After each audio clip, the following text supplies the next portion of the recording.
Simple Diversion. My name is Rob. And my name is Graham. And today we're going to be talking about Buffalo Trace. Woo-hoo-hoo. It's bourbon night. It's bourbon night, buddy. You know what's pretty awesome about Buffalo Trace is it's a good buy. It is. It's probably, in my opinion, one of the best bourbon buys out there for value. Value for your buck. Buffalo Trace Distillery also seems to me like I'd compare it to a microbrewery. Like it seems like a small town distillery where you kind of like know everybody and everybody's really friendly and yeah, I really feel like it does because it's in that. This kind of goes off track, kind of stays on track, but it's in that price range where it's cheaper, so you would think that it would be more well known. But then it's not that well known unless you at least know a little bit about bourbons, probably. yes. But then the people who know about bourbons love Buffalo Trace. Coincidence? Yeah. Actually got a buddy that lives like 10 minutes from him. That's pretty cool. He is lucky. He is. He is lucky. Says he used to work right by it and he could smell it. Mash. Well, before Rob screws that up, Rob's got a little tidbit he just wants to read too, a little bit maybe about why it's called Buffalo Trace. Hopefully there's no big words. Ancient buffalo carved paths through the wilderness that led America's first pioneers and explorers westward. One such trail led to the banks of the Kentucky River, where we've been making bourbon whiskey the same way for over 200 years. Uncompromised and unchanged, we're proud of the whiskey we make. Dedicated to the independent spirit of America, Buffalo Trace is the world's most decorated distillery. We invite you to explore our rich history, our award-winning bourbon, and learn why we're always stand strong. You read that they're one of the most decorated distilleries in the world. They've been around since 1775. Woo. There's been a lot of ownership changes throughout that, but there's been some. I'm not going to go over it now because there's just a lot of info to pack in. But there's some big names: George T. Stagg, Blanton's, stuff like that. And to us bourbon drinkers, those sound familiar because now there's bourbons with those names too. Well, and it's not the same distillery, but they're on the same piece of land that they've been from the beginning. Yeah. So that's pretty cool too. They've been open even since, or even through Prohibition. They were granted, I guess, a license, if you will, to make whiskey for medicinal purposes. I wonder how medicinal that was, or what the. Wonder if doctors were just kind of okay. Yeah, you need this for that. Yeah. Just kind of writing prescriptions for whiskey. Drink. They also make more than just Buffalo Trace. There's a lot of names that we probably know. Eagle Rare. Yep. Pappy Van Winkle. Yep. George T. Stagg and Stagg Jr. Yep. Blanton's. And Benchmark. Really? To name a few. I've only seen Benchmark like once though. I've seen it a few times. And Pappy, good luck. Van Winkle. Good luck getting that. Before we get directly into this bourbon here, it's on my bucket list to get to Buffalo Trace to do the tour. That's actually my number one American whiskey to visit. It's one of three of the ones I really want to go to in Kentucky. This and Jim Beam and Wild Turkey. Top three I want to go to. There was this new movie came out on iTunes called Neat, the history of bourbon. It's very cool. Buffalo Trace has a big part in that movie, and they talk a little bit about the distillery as well as Buffalo Trace as well. And it just seems really friendly, really down to earth, everybody's your friend type of atmosphere, and that's why I'd really like to get there and check it all out. Yeah. And then on one more side note, we've been searching high and low for something cool to add to the bar, and we found an authentic Buffalo Trace cask. Yeah. And that's kind of why we're doing Buffalo Trace tonight. Buffalo Trace. But you sort of kind of see it. It's right here. Yeah, we'll be showing pictures here. Got it from a person that was selling it. He's a distributor, so he gets awesome stuff like that. So maybe we'll keep in touch with him and get some more more cool things. It's just cool to have a piece of history like that. And for sure. It's a great piece to the bar. Absolutely. Studio 2 is looking good. Oh yeah.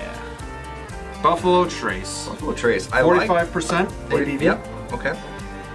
And you like the bottle? I like the bottle. I would say this is probably one of my favorite looking bourbon bottles.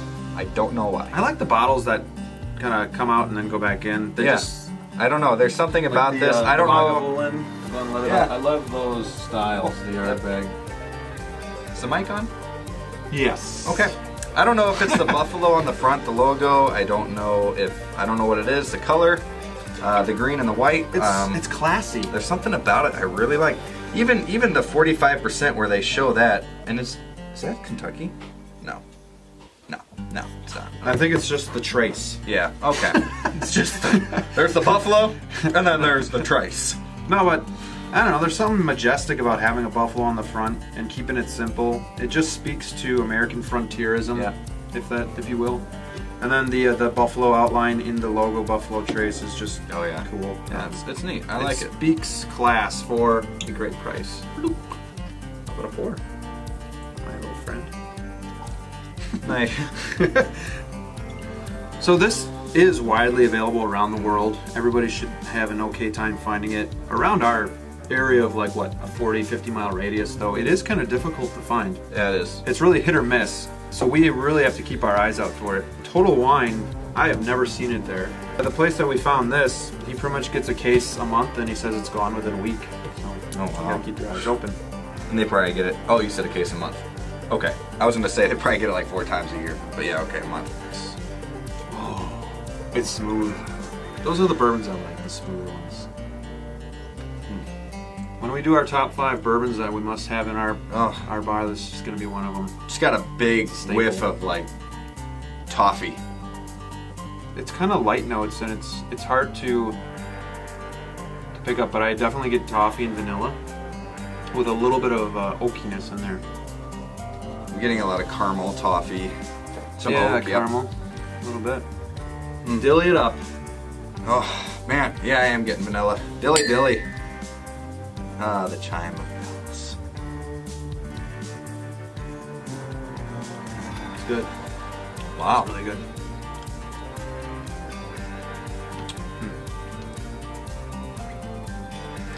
Kentucky Chew.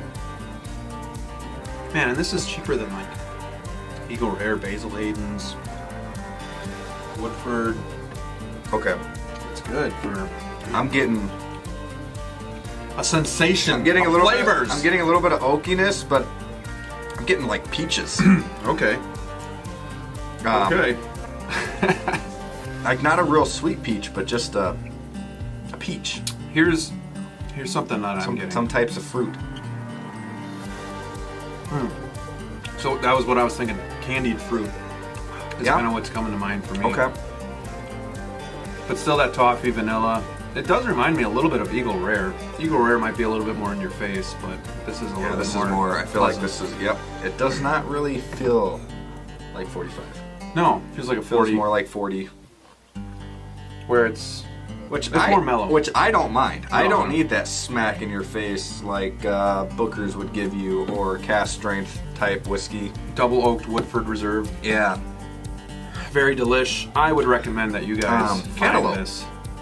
I don't know. I'm getting a lot of like different fruits as I'm taking more sips, like the cantaloupe. Maybe that's what I meant before peaches. Sorry, but I think it's more cantaloupe than peaches. Molasses. Getting some molasses in there. Okay.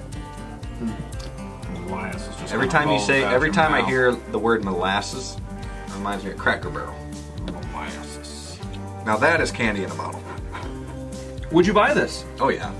For $23? Come on. Come on now. Money. Anywhere from 20 to like, I think the highest I've ever seen is probably 25. I'd easily pay $35, $40 for this. I would, yeah.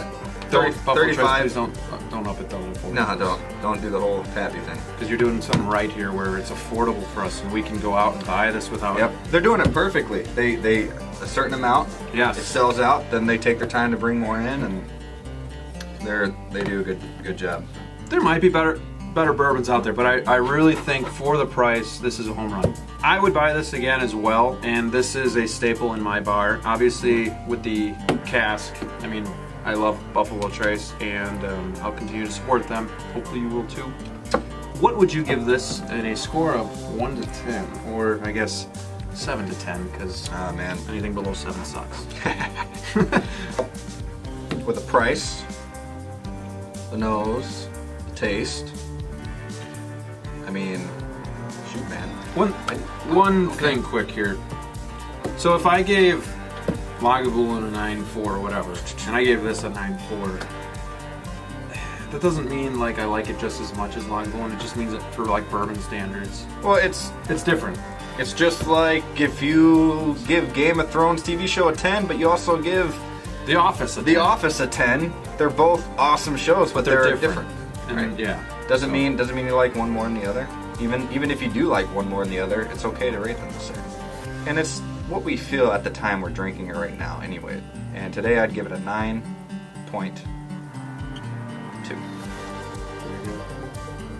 9.2. It's a good score. It's a very good score for a $22 whiskey. Yeah. Man, that is awesome. I'm gonna give it a. I'm gonna do the same. I'm gonna give it a 9.2. Right. For any of you hardcore whiskey lovers out there, Bill Murray. You're talking about science here. For any of you hardcore whiskey lovers out there that know of Jim Murray's The Whiskey Bible, the book that he writes every year, he gave Buffalo Trace a 93 out of 100. Nice. It's won quite a few awards that we'll list right down here for you too. And I mean, it's decorated, man. It's good stuff. That is something to always try and have at the bar. Yes. And it's something. You don't have to feel guilty for drinking it. It's cheap, but it doesn't taste cheap. So yeah, and you don't feel guilty drinking it because you didn't spend $80 on the dang thing. Please let us know if you're a Buffalo Trace fan. Have you gotten to the distillery? Let us know how it is, because that's something we definitely want to do, and maybe even document it. That would be awesome. Mm-hmm. Yes. Don't forget that we do have a Patreon page. Mm-hmm. You can unlock special perks just by donating a couple bucks here and there. Check us out on that website. We just posted it probably a little bit ago in this video. So go over there, unlock some stuff, get some free stuff, get some shout outs. And if you don't have Facebook, have us on Facebook, get on that, because you could see us in a couple of suits. Yeah. And you can just keep up with what that's we're exciting. doing. Don't forget to give this video a like. That helps us a lot. And please subscribe, because we are close to 1,000. Ding, ding, ding. Notification bell. Yeah. Once we hit 1,000 subscribers, we're going to be able to do more live shows. Yeah. We have a lot of live shows In the pipeline. ready to go. Yeah. We have, smoking wise, cigar wise, we have, for Pete's sake, Have a Cigar, Crosby's Corner. Yep. And then on the whiskey end, We have Whiskey in the Six, but that might be on his show. We might have him on our show too, if it all works out. We plan on having Scotch test dummies on our show as well. Scott will probably have a cigar with us. Not too sure if Bart will, but they plan on having a stogie with us, and I think that's it so far. Plus a couple other live shows of just being by just ourselves. us. Enjoying the summer. All right, guys. Thank you so much for watching. Take care. And as always, We'll see you soon. remember to have a cigar in one hand, a whiskey in the other, and good friends at your side. And as always, We'll see you soon. we'll see you soon.